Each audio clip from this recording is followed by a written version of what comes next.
Thank you. So if I may, 今天要跟大家欢迎是下午好啊，中秋节快乐。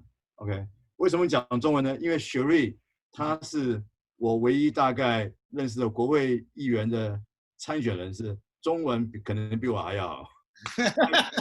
No, thank you. Welcome. First Congressman can speak Mandarin. 大家来呢，主要我想很多人都知道，雪瑞现在是要参选这个国会议员的议席，然后呢是在 Sugarland District 22。District 22呢，主要呢有 30% 是 Asian population， 是我们亚裔聚集一个很多 population 最多的地方。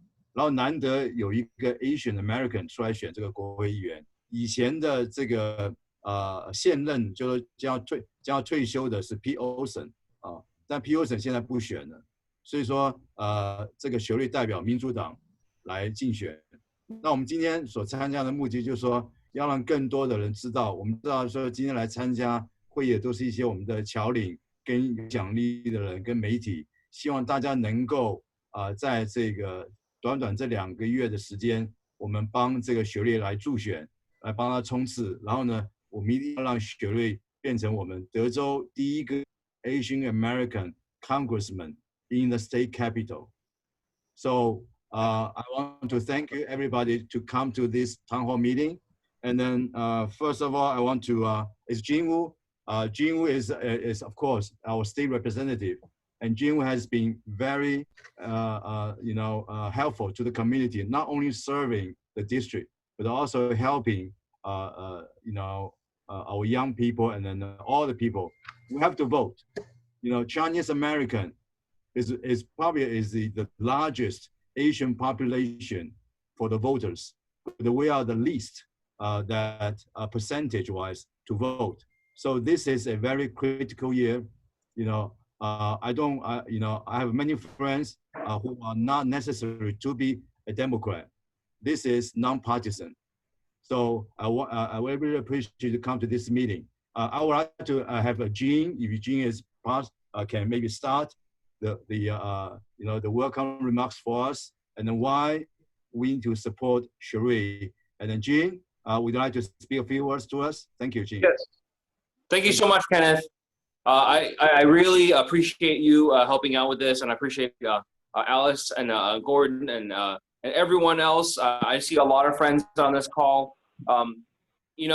I have supported Sri in all the times that he's run, and I think especially on this call right now, in our time right now, it is more important than ever to support someone who will protect the Asian American community. We have seen what Trump and in fact many of the Republicans have done in the past few years, especially under COVID-19, that they have taken this opportunity to use this to attack the Chinese community, to use this to attack the Asian American community, and to attack immigrant communities across the United States, blaming this on Chinese Americans, on Asian Americans, when we have nothing to do with what has happened. And, it's not enough to have someone who will not play the same games, who will not attack our community. That's not enough. Simply not attacking is not enough. We need someone who will stand up for us. We will need someone who will respect our community, to understand that we have concerns, to understand that we have pain, and will listen to us and will speak up for us when the time comes. And that is Sri. And I cannot be more proud of Sri.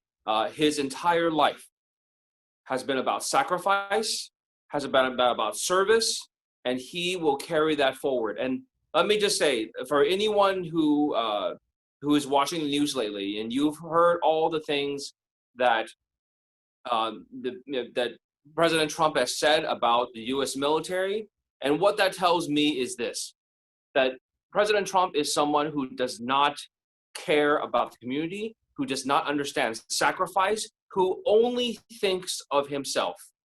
And that, if nothing else, is a reminder that you need someone who has spent their life sacrificing for others, who has spent their life in service to others, that our leaders should be people who are willing to sacrifice themselves first and not just send other people to be sacrificed. Okay, that is the first rule, that you must lead by example.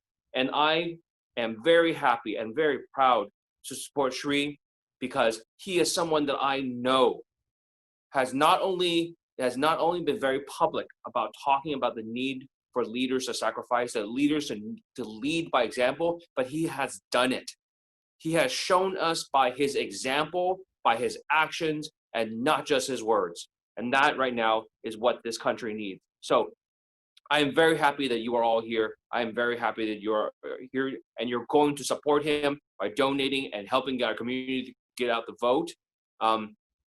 You know, I am frankly embarrassed to say that Shri is going to be the first Asian American elected to Congress from Texas, because our community has been here so long. Today we celebrated the 75th anniversary of Asian Americans who fought in World War II, but we're still trying to get to number one, the first Asian American elected to Congress in Texas. So it's about time our community showed its strength and showed its power and earned the respect that we deserve.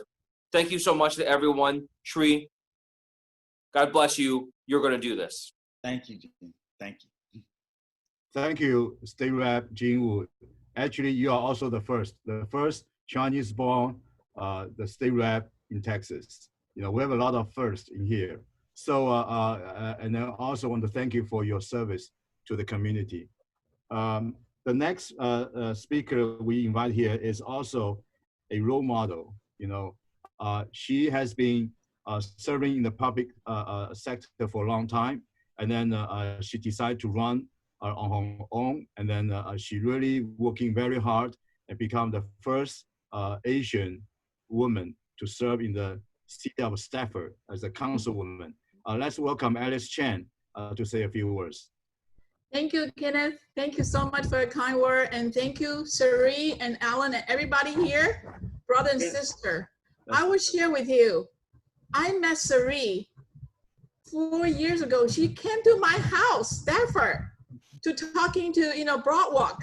I remember that night. It's a very cold winter night. I don't know, Cherie, if you remember. I talked to you and I said, wow, first Asian American running for congressman for District 22. I was so excited. And since that, Cherie, I support you from day one, because I see you have a great experience. You are the national, you serve our nation overseas for more than 14 years and working to protect our, you know, our national security and also reduce the conflict around the globe. Meaning you have a this is your specialty. You know how to seeking the common ground, find the solution, and help and listen to the voter what we need as a Texan. Right now, we all, just like Jim just mentioned, this country right now, we see every weekend violence, protests. It's crazy. I think this current president, he's not united us. He is divided us. We need to bring back to the American value. We need to be United States. We need a leader like Suri Kulkarni, because he knows what we want. And right now, this is a critical time. We only have what, not more than 60 some more days. Every day is critical for Suri, our brother, to win this election. So now allow me to say a few words in Chinese for our people right now. Listen to us. 大家好，我是陈秋晴，我要跟大家郑重的介绍 Suri Kulkarni， 他是我们的一定要当选的第22个选区的国会议员。现在美国看到每一个周末，看到每一天的新闻都是内战混乱，我们的那个疫情呢非常的肆虐，种族矛盾非常的危险，这个国家已经变成一个党派分裂的国家，很多人民都怕不安全，不晓得该怎么去面对我们的 future。在这个时候，我跟大家郑重介绍 ，Suri 他是一个最等于是一个最有经验、最有 passion 的一个国会议员的候选人。尤其在22选区，我们很多华人都住在这里。我在这边特别的呼吁大家，真的是在这个时候，每一票都是重要的。Sari 在我竞选的时候，他鼓励我参选，因为每一次的竞选都是非常困难的。Sari 他一直在鼓励我说 Alice，try the best you can。因为他的鼓励呢，我才有勇气完成了我的选举。我要跟大家说的，这个时候是华人要团结的时候，我们要选出一位代表我们华人华裔，在德州有100万的亚裔的人口，但是没有一位亚裔的国会议员。在这边呼吁所有的朋友们，千万一定要在 early voting， 就是10月13号一直开始 voting 到10月31号是 early voting， 然后11月3号就是选举日。大家一定要把我们的 Sari， 我们这位会讲7国语言的我们的等于是我们自己人 Sari， 让他当选到22选区，代表我们的整个社区来为我们出声。Sari, thank you so much for your service. You're gonna be our voice, and you're gonna fight for all of us in Texas, District 22. And thank you, Sari, for your work. Thank you. Okay. 谢谢 Alice， 谢谢。谢谢 Alice， 谭秋瑾也是帮我们服务了很久，也是我们的这个代表哈。So I want to introduce our next important person. This person, I don't think I need to introduce him too much because I think he's one of the most recognized Asian face, in city of Houston. He has been serving as the first Asian council member at large, and also mayor pro tem, and then I think he should qualify to run for the mayor, and then a lot of congressman or whatever, like Jean Wu and like Alice Chan and Gordon. I mean, you are the role model, and then because of you, many young people and the new faces, surge to the committee to serve. So the next person, of course, is Gordon Kwan. I want to like him to say a few words. Why we need to support Cherie, and then what does he know about Cherie? Hey, Gordon. Yeah, thank you. Hey, Kenneth, thank you. And thanks to each of you, Jean, Alice, everyone on this call, Dawn. As Jean alluded to, this week we celebrate the 75th anniversary of the end of World War II. A lot of Asian Americans, a lot of people died for our freedom, the rights that we have. It's been said that for a soldier to do his job, he has to have his rifle. But for a citizen to do his job, he needs his voter registration. He needs to vote to make sure we keep this freedom that we have. We have a chance to make history here. When I ran for office 20 years ago, one of the political scientists said, "You run for office, an Asian American? That community is statistically insignificant." Well, we're significant now. We are a major player. This race in the Texas 22nd Congressional District is being viewed throughout the country. It's one of the top races in the United States of America. Why? Because the Asian American community is involved and is getting to show their muscle. Cherie is a symbol of us. Cherie is a symbol of a new generation of leadership, to tell you the truth. We're old guys, okay? My daughter went to high school with Cherie. That just shows the difference in age here. So we need to support our young people who are willing to sacrifice themselves to serve. I've been disappointed with the immigration issues the government has been taking, the lack of health care in our state, the foreign relations, as was talked about, demonizing China and Chinese, our transportation system, how they've never spoken out about how we can get our roads better. I think Cherie will make a difference. And that vote for Cherie will be a vote to Washington on behalf of our district and our people. So without further ado, Cherie Kulkarni. All right. Thank you very much. Let's welcome Cherie. Thank you. 大家好，谢谢 Kenneth， 谢谢 Gordon， 谢谢 Alex， 谢谢 Jean， 谢谢 Dawn, Helen, all of you all of you so much for everything you've done for this campaign. From Helen, who was our first volunteer, Kenneth, our mayor here, mayor of Chinatown, Dawn taking me all the way to Austin to advocate together with you up in our state capitol, to Jean and Alice and Gordon especially for the examples that you have set for all of us. Because when I was growing up here, I didn't have anyone to look up to. I didn't have an Asian American in my community, someone who had broken that barrier, and now all of you have. And Alice in particular, we were doing it together. We were going from door to door, and if anybody's ever wanted to knock on doors with somebody who can knock on more than anybody else, Alice does it the fastest out of anyone. So I'm so grateful for all of you, because not only what are you doing for me, but what you're doing for the whole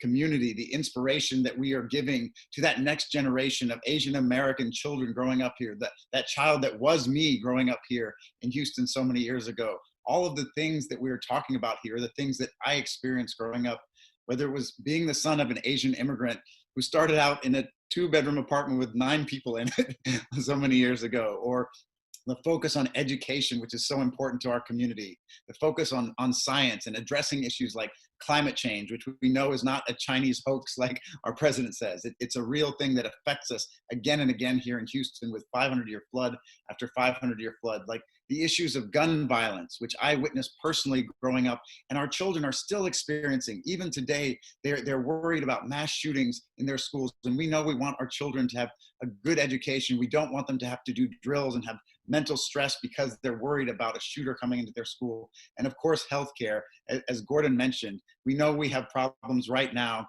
where 650,000 people across Texas have lost their healthcare just this year alone. And we're facing the greatest pandemic in 100 years in our society right now, which is affecting all of us. It's affecting everything, our economy, the education of our children, our health, and our lives. And I see so many faces out here. I didn't see in the corner, Rocky didn't say anything, but Rocky Lai also has been such a strong supporter of ours. And I want to thank you, Rocky, and everybody here who is part of this, who cares about these issues enough to be here, because that's what patriotism is. It's caring about your community. It's caring about people other than ourselves, and putting our country first. That's why I volunteered to join the Foreign Service. And my first tour was in Taiwan from 2004 to 2006, almost 20 years ago. And I'm so proud of the people there, and I'm so happy I go back there all the time. And that was my first introduction to living in a Chinese culture and Chinese community and Chinese language. And it's wonderful now to be back here after all this time and see how strong the community has grown here, because it is a vital, important part of American society. But we also have to recognize that we had to fight for that right to be equal here. There was a time when Asian Americans could not even become US citizens. In the 1940s, it was illegal for anybody who wasn't white, my father, any of us here, to become US citizens. But America, we had to fight for that right. And we've talked about some of the things that happened in American society back at that time, putting Asian Americans, putting Japanese Americans in internment camps at that time. And that's so important for this time right now, because what I worry about is this demonization of immigrants that we've talked about, talking about the Kung flu virus, as our president and some of our politicians like to say again and again, trying to stigmatize certain communities, especially the Asian American communities, because we know what it leads to. We know what it leads to. It leads to things like the hate crime, the murder that we saw in Midland earlier this year. We know what happens when we start to separate people by ethnicity and we start to target people. And so there are 2 things that we need to do together this year, 2 things that are very important. One is that we need to deal with this challenge, or the greatest challenge of our lifetimes that's facing all of us, the coronavirus, this pandemic. It depends on us believing in science, and that shouldn't be controversial, but for some reason in 2020 it is. People are fighting over whether to wear masks or not. I don't understand. I had a physician tell me a few weeks ago that the first time in his career he diagnosed somebody with the disease, and they said, "You're just trying to pad your numbers because you don't like the president." That's not a society that we can live in. We have to have a shared reality, regardless of whether you're red or blue, or Chinese American or Indian American or any background. We have to believe in science because we need to solve this challenge together. The other thing is we need to all eat at the table. And that's what this campaign has been about from the beginning, is making sure that every community has a voice, making sure no matter what your background, no matter what country you come from, your national origin, what language you speak, you feel like you have an equal stake in society. And that's not had in Texas 22 up until this point. We speak over 100 languages. We have such diversity, but we hadn't seen it represented until 2018, and we started to see more people like Alice here in Fort Bend getting elected here and actually seeing some kind of representation. What Jean said, what Representative Wu said, that it's not actually, it's something we should be embarrassed about, that we have not elected an Asian American ever in our history in Texas. We must break that barrier now for all of that children growing up, because we are the fastest growing population here. We invest in the community. We contribute economically and intellectually, but we have to have representation. And that's what this campaign is about. We are running the first campaign of its kind in America in 27 different languages. Nothing like that has ever happened in American history. That's why people are writing about us from New York to San Francisco to DC, all over the country. They're writing about this race in Texas 22. They're writing about what the Asian community can do when we come together. We can solve any challenge in the world. We can push back coronavirus. We can push back against this bigotry, this stigmatism, this hatred and division that's spreading across this country. And we can show people that we solve challenges together with reason, with compassion, and with decency. That's what we do. And you can see it in everything we do. We are the only campaign that has its website up in Chinese. We do advertisements in Chinese. We actually respect the Chinese American community. We don't stigmatize it, because the Chinese American community is both Chinese and American.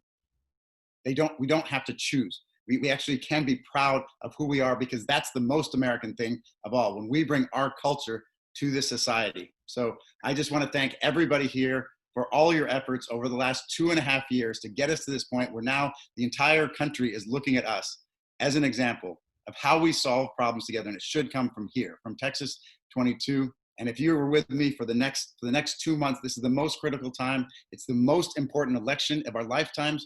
We have the pandemic of 1918, the racial strife of the 1960s, the unemployment of the 1930s.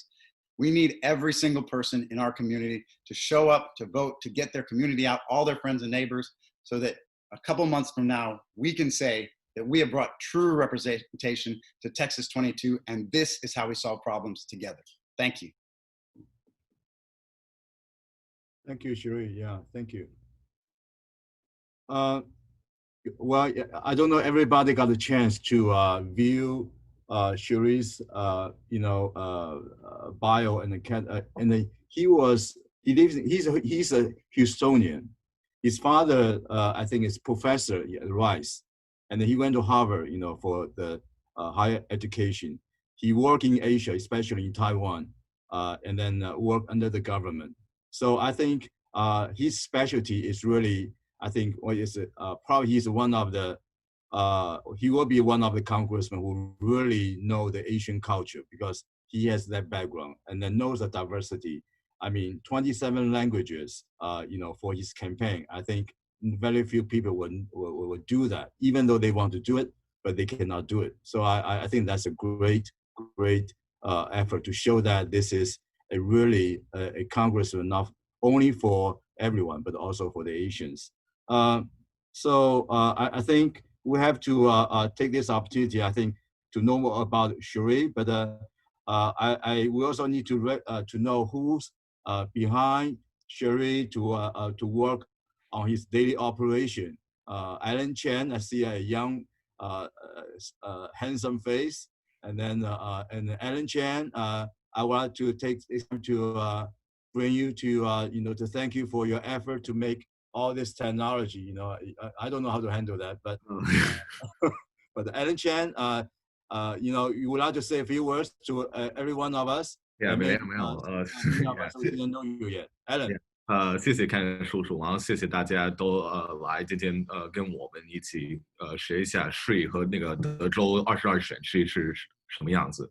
我名字叫 Alan Chen， 然后我中文名字叫周志华，姓周是因为我是我那个妈的下一代的 heir。anyways， yeah， 其实我们现在这个选区，我们做的竞选真的是在全国没有一个竞选有这个能力，只有我在全国民主党里面，只有我是算华人在做那个当经理竞选，所以我是在跟 Tree 一起，我们想要代表我们这个亚裔族到 DC 能开始改变，然后能让那个德州的亚裔人多开放，所以我们想真的感谢大家跟我们一起花一点时间这个周末，然后我们想要现在请大家是一些问题，看他有什么想法对我们这个华人，谢谢。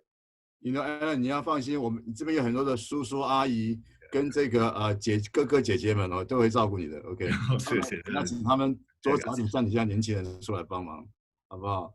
那我想大概要请这个Dawn令姐姐来帮你忙的 Q&A。Yes。好，请Dawn帮我们做。Dawn, would you like to? I know we have a lot of questions to answer, or maybe from the audience, if you have any question, there's a Q&A session, or you can use the chat room, and then I think Helen going to help, and then Alan will help, and then there's a time to ask some tough questions. We like tough questions because we want to see how good he is when he give some practice to fight for us in the Congress. All right, thank you. Thank you, Dawn. Well, thank you. Thank you, Kenneth, and good afternoon. So wonderful to see so many familiar faces, and thank you for signing up today. A long weekend, Labor Day weekend, and your participation really make a difference, a big difference. Okay, so thank you so much. Earlier, we mentioned about this particular campaign, and also Sri already talked about his background. So how about we begin? Hey, Sri, you mentioned you speak 6 different languages. So could you please start by greeting all the participants here in 6 different languages? So at least I know all of us, maybe with the exception of Gordon. Well, Gordon do speak more than 1 language, I know, and also Rojin. Okay, because what I see the picture here right now, 44 people online, I would say less than 1/8 born in the USA. The rest of us, we came to this country to pursue American dream. And what is American dream?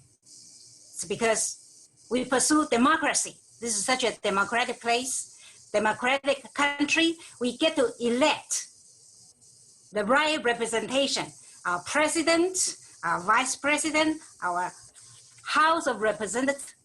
Okay, in my lifetime, when I was born in Taiwan, I came to this beautiful country at age 22. I never ever voted. Only come to America, I get to have a chance to choose my representative.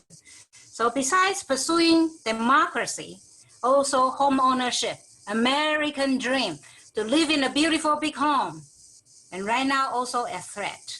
We've been treated very differently. And also, of course, we come here for job opportunity. We heard, in Taiwan, in China, 这个美国到处是黄金, it's gold everywhere. So if you work hard, you can achieve your home ownership. You can drive a car. That's all very fundamental, very basic, and you get to vote. But all those are all at threats today. And that's why we gather today together. This is a very important time. And so I'm sorry I jump in. Sri, are you refreshing your brain thinking in 6 different languages? Would you please bring greeting? Unmute yourself first. Sorry. 不好意思 OK 大家好 Buenos dias Shalom Shalom. Namaste. Namaste. All right, that's 3. Здравствуйте. Здравствуйте. What country is that? Здравствуйте. Rусский, Russian. Okay, very good. Здравствуйте. Shalom. Buenos dias. 大家好 Buenos dias. Namaste. And howdy, Texas. All right, there you go. Okay, now you asked for 6 different languages. Okay, very good. I also want to take this opportunity. Okay, how about, hey, I'm going to add 1 more to your, okay, you now speak 7. It's 안녕하세요. 안녕하세요. There you go. Okay, very good. So now we have 7. I want to not only recognize and thank all the people participating right now live, I also want to thank, we have 3 media friends online right now, because even though right now in the group only 43, 44 people, but I know our media friends, your outreach are thousands, tens of thousands, okay? So I see the Oliver fan with World Journal right here. I thank you so much for signing in now. And I also see Christy May with Session Chinese Daily News, the largest publication in Houston on the daily news. Thank you so much for signing up. And I also see Hall Fan, Alex Wang with Hall Fan, very powerful internet media. I thank all these friends for signing up here. Thank you so much. This Meiqi is a radio station. Meiqi on the line too. Thank you, Radio Meiqi. Thank you so much. Thank you for signing up. And I also want to open up this opportunity. Anytime, whatever we cover, it's not enough, you still have a question, please right now, use the chat room, write your question, or please feel free to reach out to Alan Chan, if you'd like to do another interview.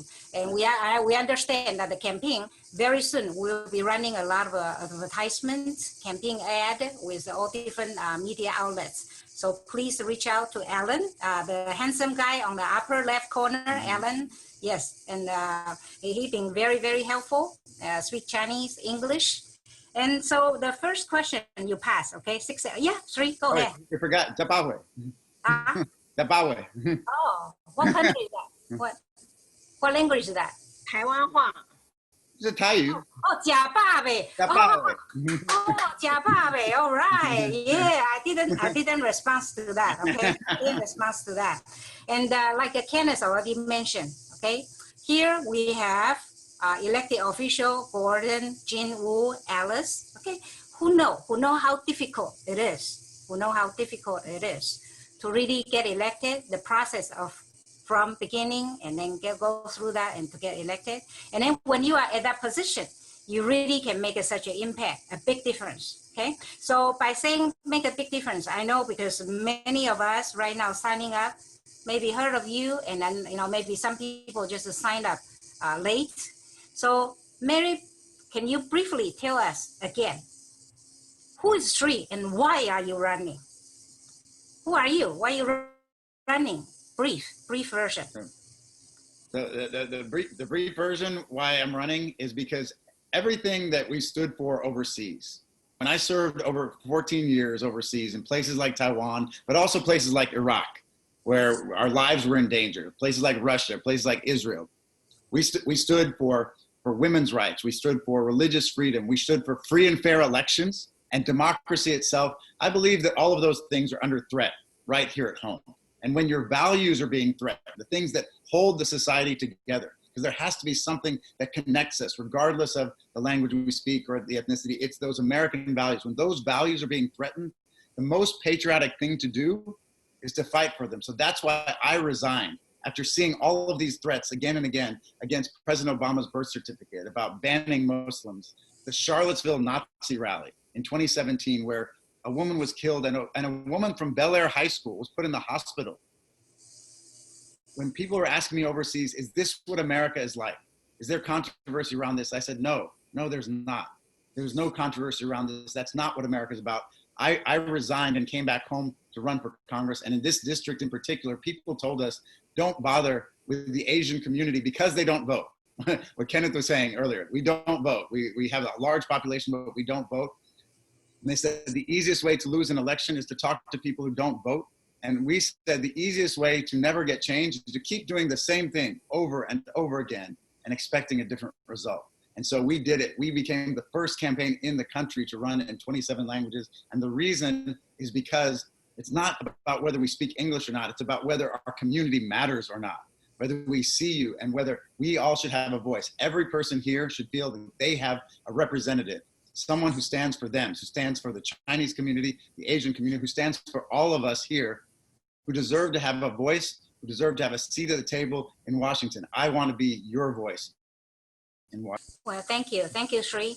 Okay, very good. And I understand for Congressional District 22, I understand, here among us, Muslim, resides within District 22, covers Pearland, Missouri City, Sugar Land, Clear Lake, Katy, all the cities all are within congressional, if you see the map right there, this all cover, if you live within this blue boundary line, that means you have right to vote for Sri in November. So you mentioned about the diversity, and I understand Congressional District 22 is one of the largest districts in the whole USA, cover almost 1 million population.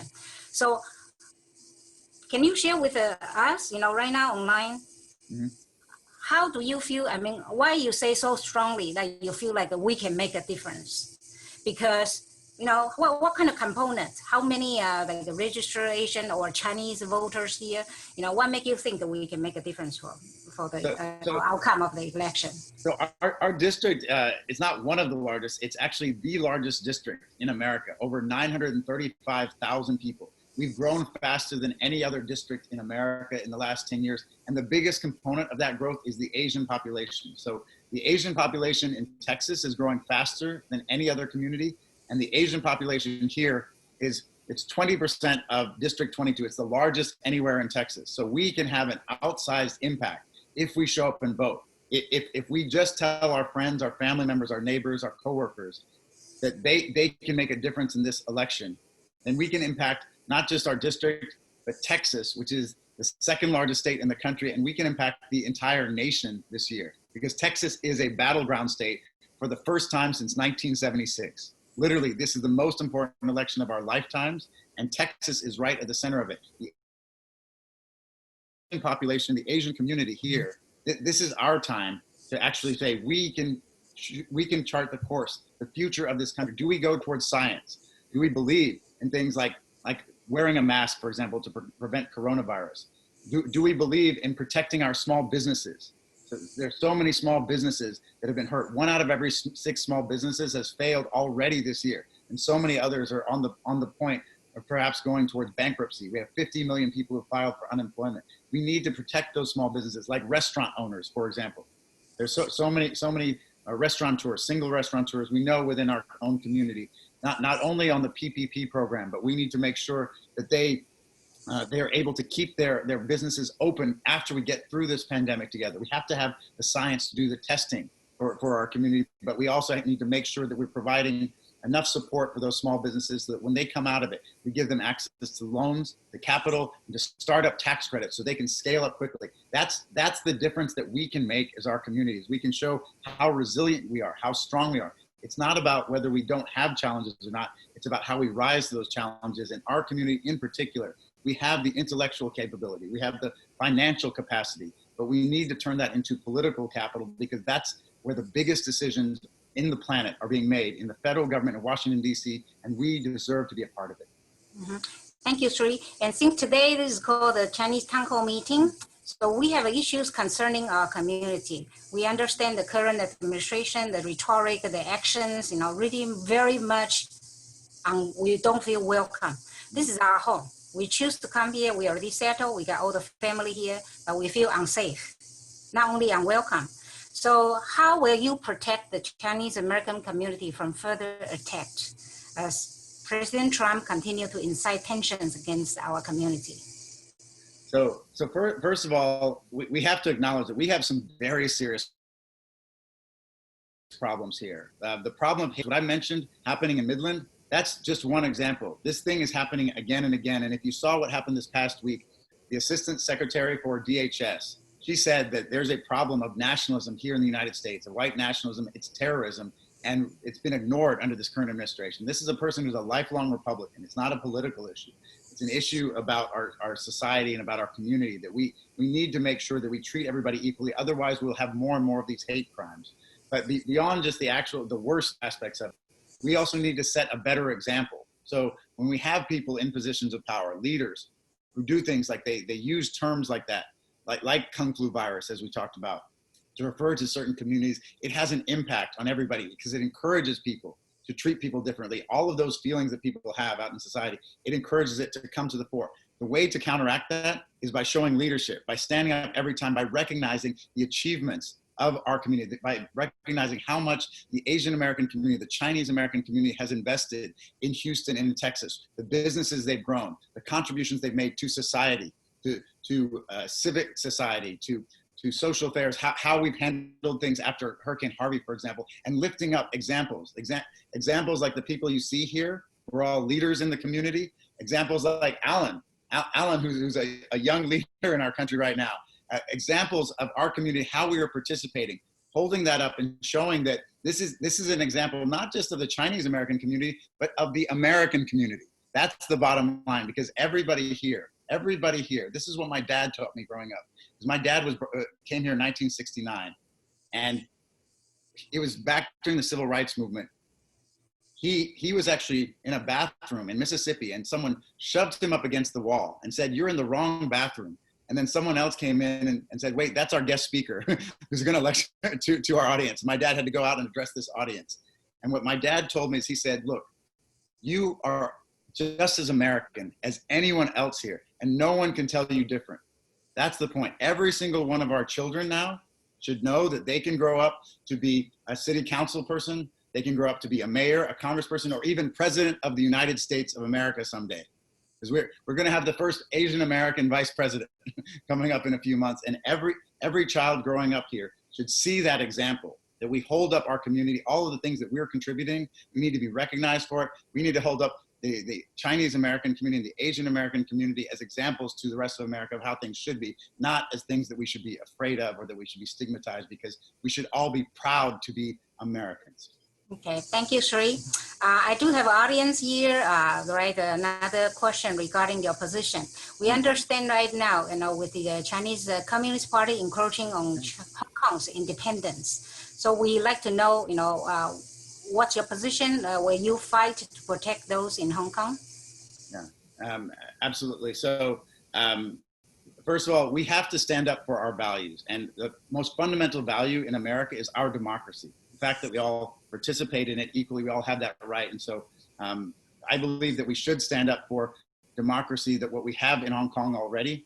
But at the same time, when we talk about the actions of the Communist Party or the Chinese government there, we should separate that out from the Chinese community here, because the Chinese American community here is a strong part of our democracy here. In fact, we should use that diaspora community to talk about our values, to talk about what democracy means to us and why it is so important to preserve democracy in Hong Kong, to preserve those institutions in Taiwan as well. It is about who we are. It's about how we participate in society. And I think that's the thing that separates America from the rest of the world, is our values. It's not, we don't have the biggest population in the world. We don't have the biggest land area in the world, but those American values, that's what draws people here from all over the world.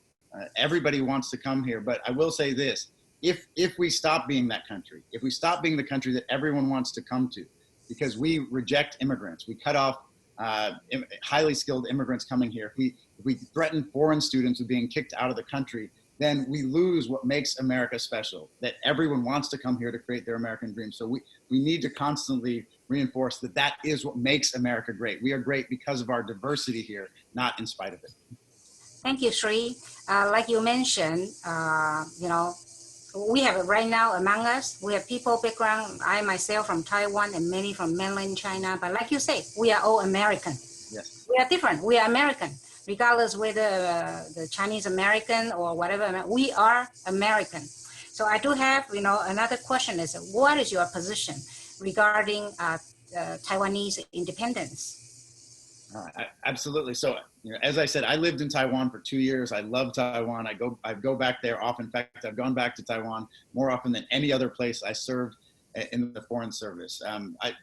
We support a one China policy in the United States, and I'm going to support President Biden's agenda, which means that we have cross-strait communication, we have cross-strait travel, that we preserve the character of Taiwan, but we also make sure that there's freedom of movement. And so that means movement through shipping channels, open lanes of communication for anybody, and travel back and forth so that any kind of aggression in that area is not allowed. We need to make sure that there's free travel of goods and people back and forth within the Taiwan Strait, and we need to make sure that people are safe and Taiwanese democratic character is preserved.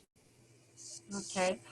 Yeah, thank you. So I do have another question is about the Chinese small business being hurting because of COVID-19. Yeah. So if you are in the Congress, when you have that power, you have the position to make a difference, what do you think you would do even more than what has been done at this time? Sure. So you hit the nail on the head, actually, on there. It's about small businesses, which are the engine of our economy, about innovation, about growth, and those people, those entrepreneurs who invest so much of themselves. This year has been one of the worst. As I mentioned, 1 out of every 6 small businesses have failed. And so the first thing, in order to address any of this, we have to address the coronavirus. We cannot get past this without addressing that. So we have to have rapid testing. And part of that means that employees, if they have to get their test back in 7 to 10 days, then it makes it very hard for them to actually show up to work. So we have to have rapid testing available throughout the country so that those employees can get back to work. But for those small businesses who are hurting right now, we need to make sure that they are covered so that not only are they able to get the PPP program. I don't know if anybody here has gotten PPP loans, but that was a big part of stabilizing the economy this year. But it's not just about paying those paychecks. It's about making sure that you have the revenue, or that you're able to keep your doors open. So if you have a small business, if you have a restaurant, for example, we are planning to sign on to a restaurant bill together with Earl Blumenauer, for example, to help provide some specific relief to these industries that have been hit so hard this year, to make sure that they are able to stay open in the hospitality industry. But for all small businesses, if they have access to loans, if they have access to capital, and especially startup tax credits, we need to make sure that those businesses, once we get past the coronavirus, they can scale up quickly. That's the way that we get our economy humming again, because we have to provide that kind of support to our small businesses. If the small business sector collapses, what's happened now is that in a lot of sectors, market share has been eaten up by some of the largest businesses. And so those entrepreneurs who have risked so much to grow their businesses and provide for their families, they need to be taken care of first. Thank you, Sri. I do have another one type in question that is, what is your position on China trade policy?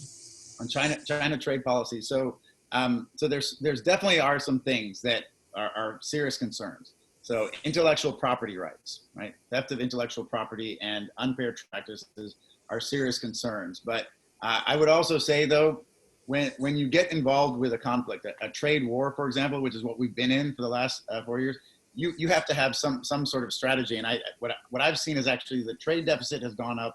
It's caused all sorts of corollary problems, and we haven't actually gotten to the point that we want to be at, where we have balanced trade between our nations, where we actually are able to have free flow of commerce. And so I think we need to have people sitting at the negotiating table multilaterally, not unilaterally, to negotiate good trade deals so that we don't have unfair practice, so we have fair trade, and we're able to have an exchange of trade between our two countries. I do not think that the policies of the last few years have actually been well thought out, and they haven't resulted in anything good. In fact, probably the biggest impact has been on our farmers here in the United States. We have had to dump subsidies into our farmers here, have taxpayer dollars to prop up farms here, rather than actually addressing the core issues that have been at the heart of these trade issues. Very good. I do have 3 more questions that I'm gonna take here from the audience. I know time is short, but this is our very first time, and it's so wonderful to see everybody here. Wonderful. And then until we have less than 60 days before the election, we'll find time, to address some, more questions just in case we don't get it today. And the Moon Festival is coming up. I want to mention this first to everyone. Happy Moon Festival first. And Mayo Chinatown can actually volunteer to donate a box of moon cake. Okay, so open up your ears, okay, and eyes. So later, after before we wrap up, we're gonna have some lucky winner among us. All right, so we'll do the same next time when we meet again. We're always gonna give you some surprise, wonderful surprise. So we thank you for your time. So the next question to you is that, in your opinion, how can we help the new immigrants to acquire the necessary tools like the language, helping them merging into the society faster? That's a good question. So, I mean, most of the time when you show up here, it's actually, that's the reason that we have strength, is because we link in with the immigrant communities here. But I think it's a good point. You know, when people show up, especially in terms of civic engagement, the reason that we're translating everything into multiple languages is so people can understand their rights. They can understand what the government can do for them when they have problems like the major issues that we've had this year. Giving them that kind of access, right? Educating them on what their rights. A lot of people, they've lived here for years or even decades, and they don't even know what the process of elections are, for example, right? My own cousin, she got here when she was 2 years old. She never voted. She never became a citizen until she was 30, and she never voted until she was 40 years old, because we didn't try to incorporate them fully into society. So when new immigrants show up, I think it's really important for us to do that kind of civic education. What does it mean to live in a community in America? What does it mean to be part of democracy? What can your representative do for you? Because if you don't see any connection between your government and you think that it's something separate. The government is us. The government is us. So when I'm sitting there in Washington, D.C., I won't be someone separate from you. I will be part of this community. And when the community here has an issue, they should know that they can bring it up through groups like this directly to me, and I can advocate for you in the halls of power with the most powerful organization in the world. And after I advocate for you in the community, we will communicate that back through these same kind of channels back to let you know what is the government doing for you. That's what we're really talking about here. This is about renewing representative democracy. It's not just about winning an election on November 3rd. It's about community organizing so that we feel directly connected to our government even after the election, and we see what the government does for us, because that's what I want to do. I want to represent you and be your voice in Washington, D.C. Well, thank you so much. I'm gonna go down here. One more question here. So, you know, this can be brief because we have so many here, and I want to also have a few people among us, you know, they are really, actually everybody on, you know, participating right now, they represent not only themselves, one person, but also the whole household. In addition, they are the leader of a huge organization. So they have hundreds, sometimes even thousands of members. So, you know, after this question here, you know, I like to recognize a few of them. So here, another question. We heard a lot of problem, not enough solutions for the problem. So Sri, what do you propose? Stop those crime going on for too long already, particularly during the pandemic, and specifically, how do you improve the safety for Asian Americans community? Sure. So this is specifically about crime, like street crime or crime during the pandemic or looting. I think there's several issues here. A lot of it has to do with policing, right? Because I grew up in a neighborhood where the police didn't necessarily know the community, and the community didn't know the police. And so I think that's the biggest issue with crime is, are we rehabilitating people when they come out? Are they prepared to re-enter society? Are we making sure that communities know their police very well and they can trust them? Are we teaching cultural competence, right? Because when you deal with a multi-ethnic community like this, your police have to be able to move back and forth between different communities and understand what are the issues there. So all of that requires better training, better understanding for police, and it requires better knowledge of the community. In fact, during the previous administration, there was a program under Justice called community-oriented policing services, right? The whole point of that was for the community and the police to spend more time with each other, so that the police are walking those neighborhoods, right? You don't want a police officer just to drive by every once in a while and then leave your neighborhood to crime later on. You want the police officer to be part of your community. And so I think the more that we emphasize that kind of policing, where police officers there are certain communities where they're walking the streets, everybody knows them. That's the kind of community that we all want to live in, where we feel safe, police officers feel safe, everybody feels safe to raise their families, and that's how you create peace and prosperity within your community. Good. Okay, I'm gonna have this one more question here. Someone in the travel business want to ask, the travel business has been hit the most. How will you resume the travel related business after pandemic, domestically and internationally? Yeah, no, that's a good point. So a lot of these industries are related specifically to what's happening in the pandemic. I mentioned the restaurant bill. We're looking at a hotel bill as well for hoteliers, and I think travel agencies, anybody involved in the travel and tourism industry has been hit extremely hard. And so I think the bottom line is that we need to provide enough support to keep these businesses from going under, but each industry is going to need some kind of scaling up afterwards. And I think travel and tourism is specifically one of the, because we want people to travel again. We want people to be able to go abroad. We want people to be able to enjoy their life. It takes a national strategy. I mean, this is at the core of what we're dealing with all of these issues in 2020 related to the pandemic. Because when I was in Taiwan in 2003, 2004, we had just had SARS. We knew how to do testing. We knew how to do tracing. And you see the number of deaths in Taiwan, the number of deaths in Japan, the number of deaths in Korea, and compare them to what it's been like in the United States. We don't have that national strategy. We have to have a national strategy that includes rapid testing.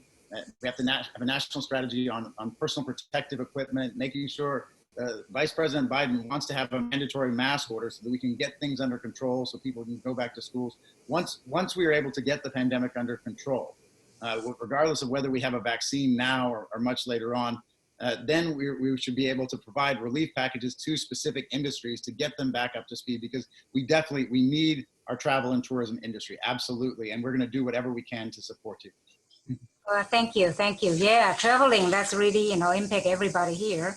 I do have if I may add one more question, since this is a Chinese Townhall meeting, we would like to hear from you about the recent closing of People's Republic of China's consulate in Houston. Can you share with us what your opinion? Sure. So I think, look, there are serious security concerns. I mean, I can't deny that there are, and I have friends who are working in our counterparts, consulates in mainland China and in the embassy there, and these are real, these are valid, and we need to take them seriously. Having said that, I've also heard of people being targeted, right? FBI agents coming to people's houses and people being kicked out. And so the Chinese American community here, they need to make sure they're not living in fear. They shouldn't feel like they are a specific target, and it's happened to other groups before. It happened to Muslim community. After 9/11, a lot of people thought, oh, the Muslim community must be a danger to us. They must be a threat. It happened to the Japanese American community in the 1940s. It can happen to anybody. And right now, the Chinese American community needs to feel reassured that the government actually works for them, that they're not going to be a scapegoat. That's what I fear most of all, is that when there are problems in society, when there's economic problems, when the pandemic is spreading, what do people look for if they can't solve the problem? If somebody says, who's responsible for this?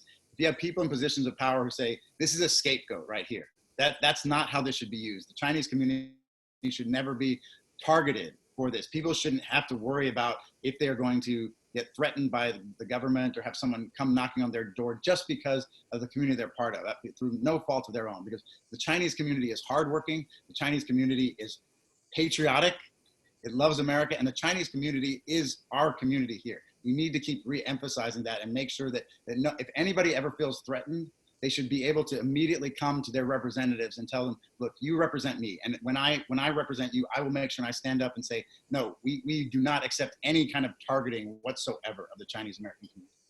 Thank you. That brings a very, very good point about, I know some of us indirectly have friends, have the experience of shopping at Costco or somewhere, heard people screaming, shouting at them, say, go back to your country. Situation like still happening in 2020.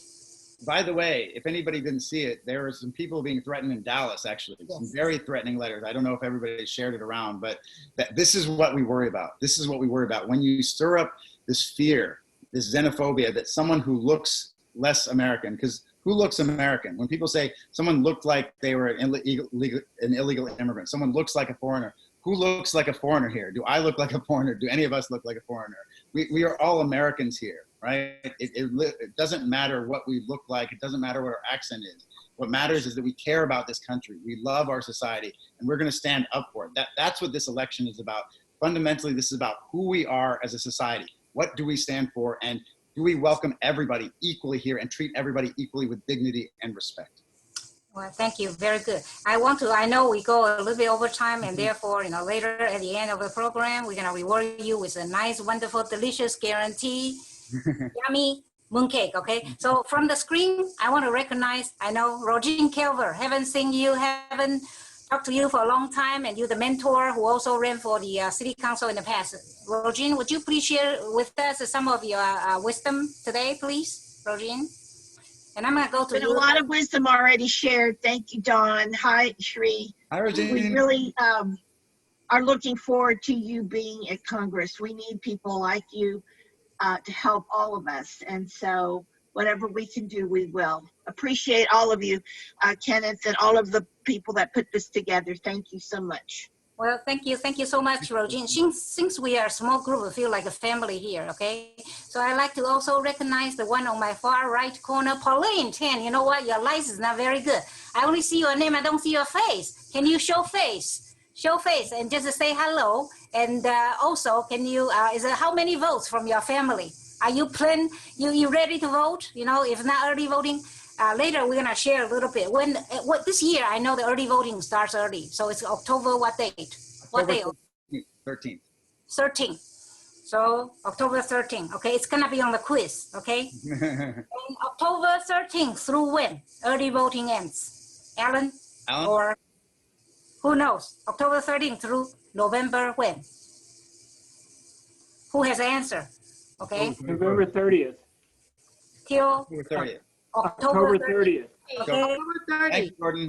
Sounds like a October season. 13th to the 30th. Okay, so sounds like who gave the answer? Who is the one just answer? Gordon. Okay, sounds like Gordon gonna win the mooncake. Okay, we can have more. Okay, so remember October 13th. We might have to repeat the same question again if you give the answer right. You know, you also we already provide answer right here. So this is early voting, October 13th through 30th. Okay, so Pauline, good to see you. Please invite your family, participate, join, and we're gonna see you. Hope to see you next time. And then Christy May next is with the Sutton Chinese Daily News. Hey, 秦红君你好，非常感谢这个 Christy been with the Sutton Chinese Daily News for the last 30 years already. Very senior VP, writes very good. And I don't know if she remember, she met with Daniel and did a wonderful report on you already. So we're gonna ask Christy to continue. Please continue the report. And then the next one, I don't see picture, Zhong Tai. Yeah, I don't see you. But next one, Carol Data, okay? I know Carol. Yeah, long time no see. Thank you, Carol, with your handsome husband sitting at the very comfortably in your living room. Thank you for joining today. So we look forward, you spread the news. And also Henry Dom. Hey, Henry, good to see you. Yeah, so we hope you next time when we have a meeting, invite more of your family members and friends to join us. And next, Professor Pei, everybody familiar with the professor. Steve, would you please say a few words to us? I know you have so much to share. You've been so engaged for so long. So share your wisdom with us. Unmute, please, unmute. Unmute, yes, yeah, thank you. Yeah, Sri, I would like to ask a question. We organized a webinar about a month ago after the closing of the consulate. As you know, that the FBI sent a large number of agents to Houston to interview people, and that really created a red scare. In the webinar, at the peak, we set a record. We have 860 people listening at the same time. And recently, I've been talking to people at NYU Brenner's Justice Center, and also talking to multiple media people, including the reporter and editor on the Bloomberg.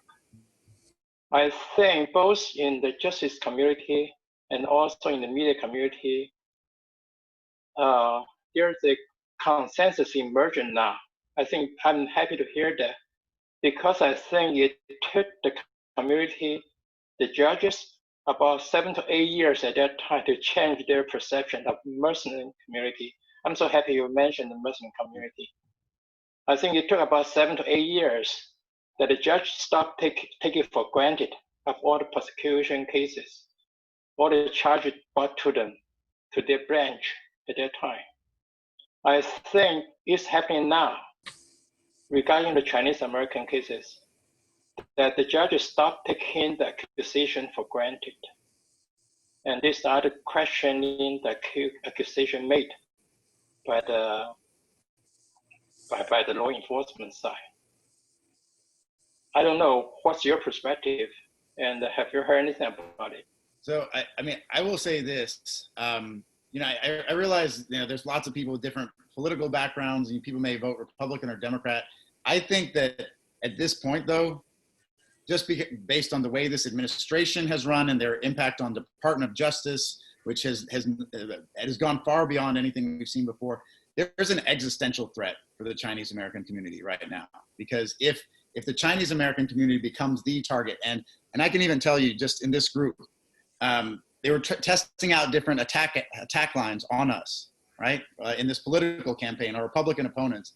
And what we found was the most powerful attack, the thing that would hurt us the most, is if they associate me with Chinese, right? That was the number one attack. It hurt us the most with the population. So what does that tell you? That tells you that there's this specific effort to whip up fear against the Chinese community. And if the Department of Justice becomes a tool in that, right? We've seen how it's the post office being shut down. It's, the Attorney General's office being used for this administration. I believe no matter who you voted for in previous elections, this election in 2020, there is a literal existential threat to the Chinese American community. I think the entire Chinese American community should be voting Democrat just specifically for that reason, because they are being made into a scapegoat, a target, and it is dangerous. It's dangerous in any kind of democratic society, but right now, I think the highest level of threat is targeted towards the Chinese American community. Thank you. Yeah. Okay. Next, I know this is a very familiar face, Mr. Rocky Lai, a very successful entrepreneur and then big supporter of Sri. Rocky. So, Rocky, do you mind unmute yourself, share your wisdom, and also, if you have any question, please feel free to add as well. Thank you, Rocky. Well, I think the Republican, especially Trump administrations, I think they are distinguished themselves that they are protest against the Chinese Communist Party, but not the Chinese peoples. And I think that we have to definitely distinguish among our Chinese Americans. We are not CCP. We are Chinese Americans. So I always have to explain that to many of my associate and friends, and that I'm not CCP. I'm purely Chinese. I'm from Taiwan. I'm Taiwanese. Okay, so that's the particular things that I want to emphasize, and hope Sri can understand that, among the general consensus, not only the North Americans, but also the Europes, people are strongly voiced against CCP, particularly against their human rights, their espionage, and their violence of their own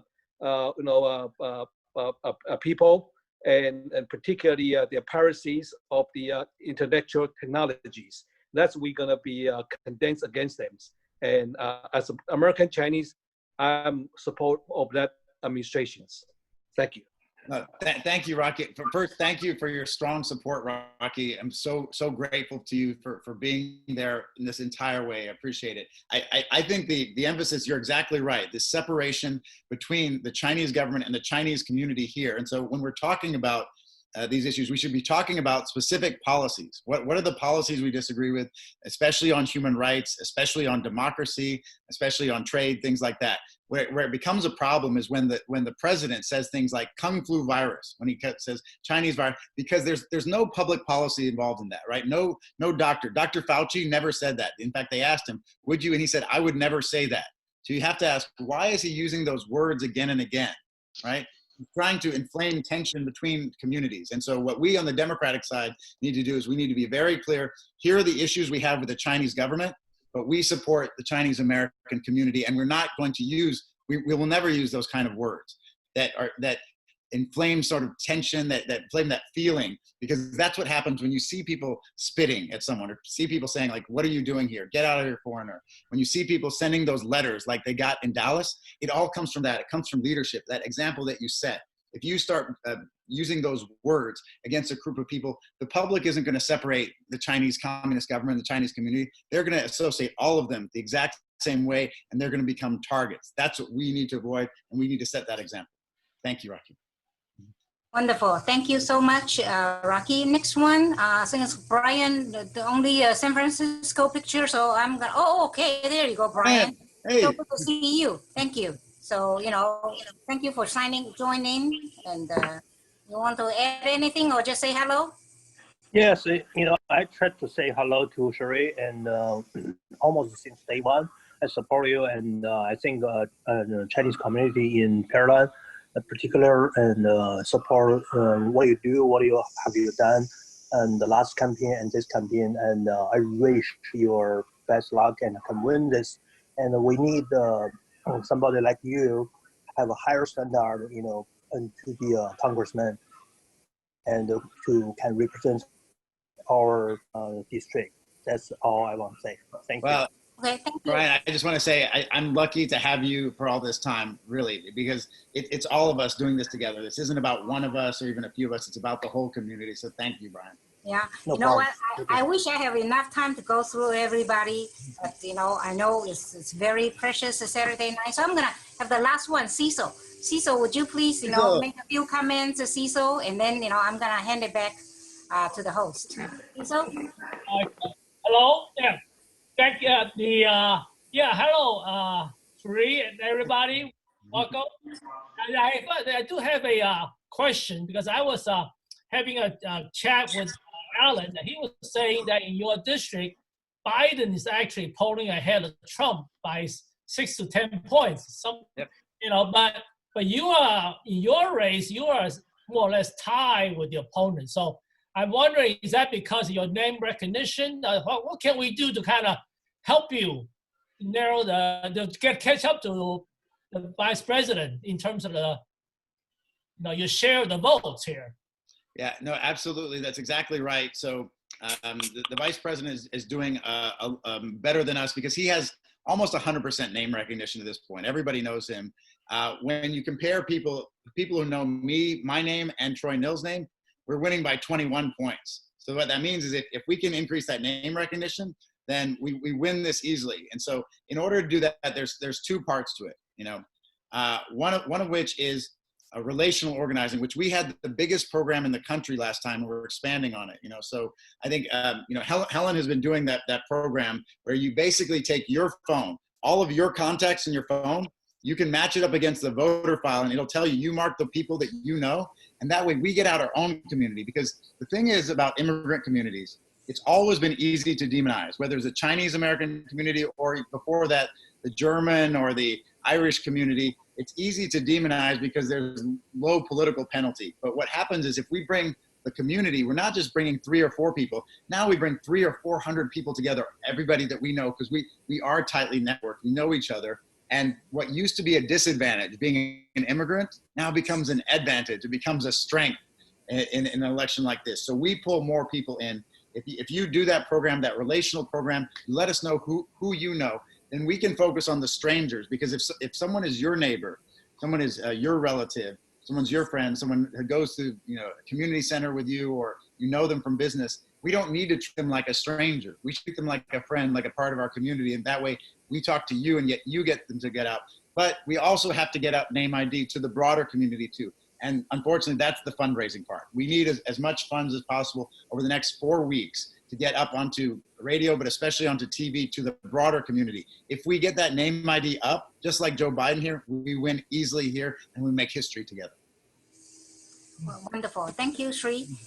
Before I hand it back to the host here, I know, this is only the beginning of Sri Kulkarni, our future congressman for District 22, to meet with movers and shakers of our community.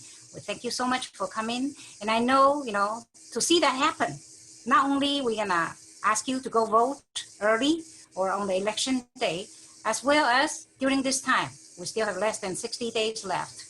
So later, I'm gonna hand it to Helen Shi, who will organize and asking for volunteers whose house can, like to have a yard sign, who can campaign yard sign, or who can help out, during the campaign, or during this time, who can help out at the phone banks, information such as that. So can I pass the microphone to Helen, Miss Helen Shi, Dr. Helen?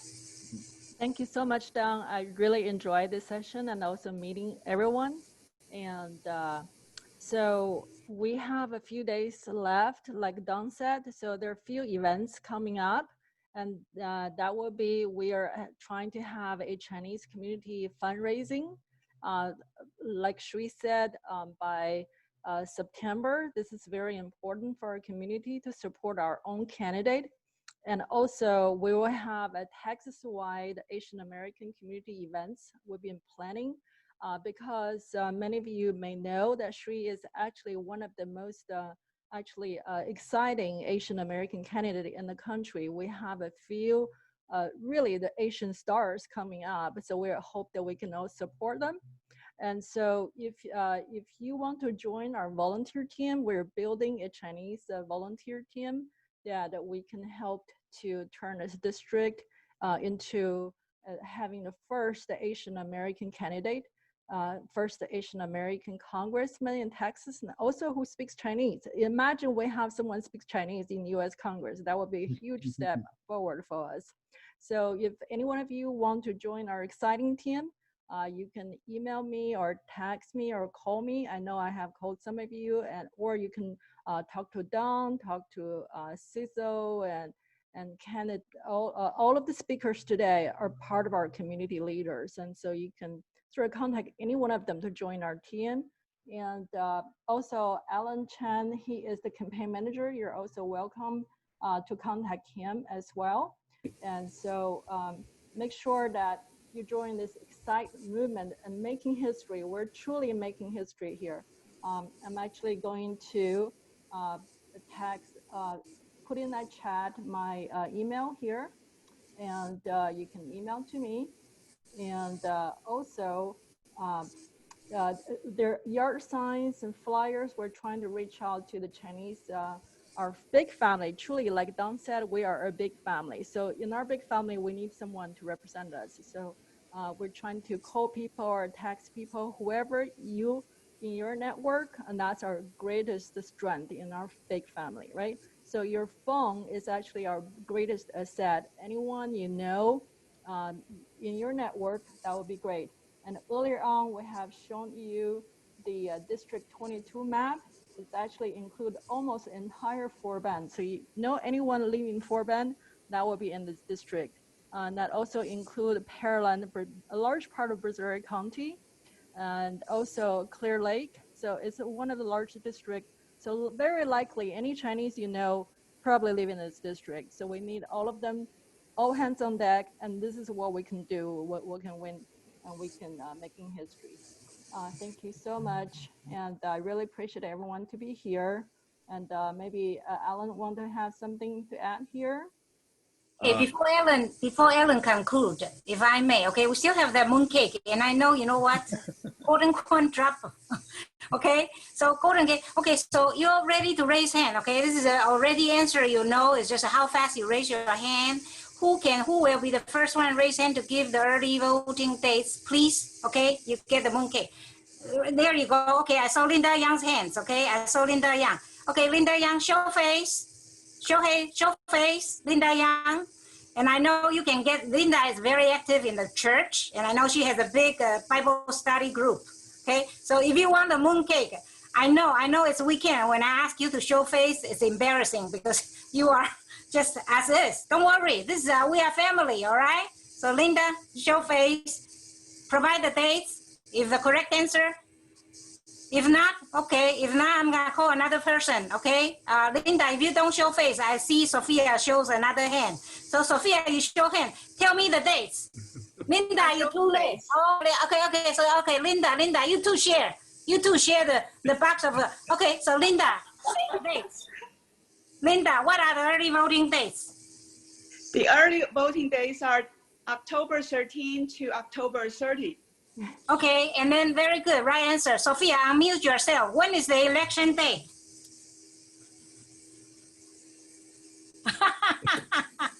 When? Election day is November the 3rd. All right, good answer, good answer. Family Feud, that's wonderful, wonderful. Right answer. So, you know, Candace Lee's office is right in Chinatown, all right? So one of you, when you go, please go pick up a box and share between you two. And please, you know, share among your friends, your group. I know you have a, you know, large group of networking, and I know both of you live in the district, Congressional District 22. We thank you so much. With that, let me pass the time back to Alan, please. Thank you. I just want to say thank you so much to Don, Kenneth, Helen, Alice, Gordon, Gene, Rocky, and everybody else for joining us today. We truly can't do this without you, and please enjoy the rest of your Labor Day weekend. 谢谢大家，待会儿再见。谢谢，中秋快乐 ！Thank you so much， 谢谢。One second, let me take a picture. 谢谢 Alan， 谢谢。Did anybody take picture? Let me do it. Okay. We took pictures. Do the 动算 all right? Yeah. Hi. Hi. Thank you again. Thank you again so much. Thank you. 谢谢，拜拜。Hi, go Serene.